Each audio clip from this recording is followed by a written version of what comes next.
అందరికీ నమస్తే అండి. ఈరోజు మనం కన్యా లగ్నం వారికి మే నెల ఎట్లుంటుందో తెలుసుకుందాం. సో కన్యా లగ్నం వారికి ముఖ్యంగా ఫస్ట్ 14 days కూడా చాలా ఎక్సలెంట్ పీరియడ్. వివాహానికి సంబంధించి మాత్రం కన్యా లగ్నం వారికి చాలా మంచి టైం నడుస్తుంది.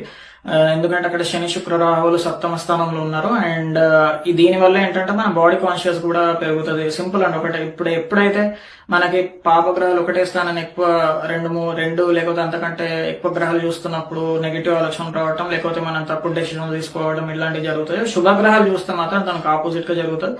మన కొత్త ఐడియాస్ రావడం, ఆప్టమిస్టిక్ గా ఉండడం అండ్ మంచి మంచి ఆలోచనలు రావడం ఇవన్నీ జరుగుతాయి అనమాట. సో కన్యా లగ్నం వారు ఇది గమనించుకోవాలి.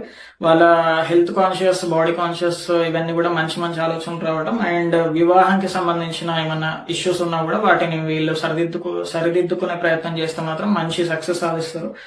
అండ్ వీటితో పాటు ఫస్ట్ మనకి ఏదైతే చతుర్థ స్థానం కూడా బాగుంది. అక్కడ శని దృష్టి వల్ల ప్రాపర్టీస్ రిలేటెడ్ ఈ విషయాలలో కూడా మనకి మంచి అనుకూలత పెరిగే అవకాశం ఉంటుంది.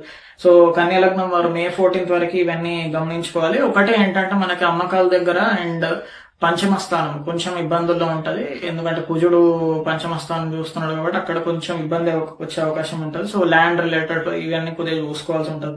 అండ్ May 14th తర్వాత మాత్రం కొంచెం సీన్ మారిపోయి అక్కడ గురువు బయటకు వచ్చేస్తున్నాడు శని హస్తాల నుంచి. దీనివల్ల ఏంటంటే వీళ్ళిద్దరు కూడా కామన్ గా చూసే పాయింట్స్ ఉంటాయి. అవి ఏంటంటే ధనస్థానం ఇంకా శత్రు రోగ రుణ బాధలు.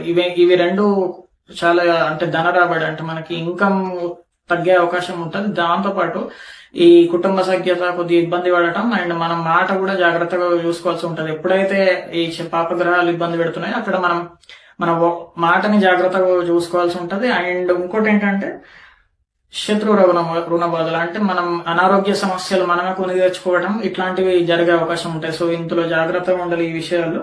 అండ్ ఓవరాల్ గా మనకి శని శుక్రులు సప్తమ లగ్నాన్ని మాత్రం బాగానే చూస్తున్నారు. సో ఈ విషయాల్లో మనకు సపోర్ట్ బాగానే ఉంటది.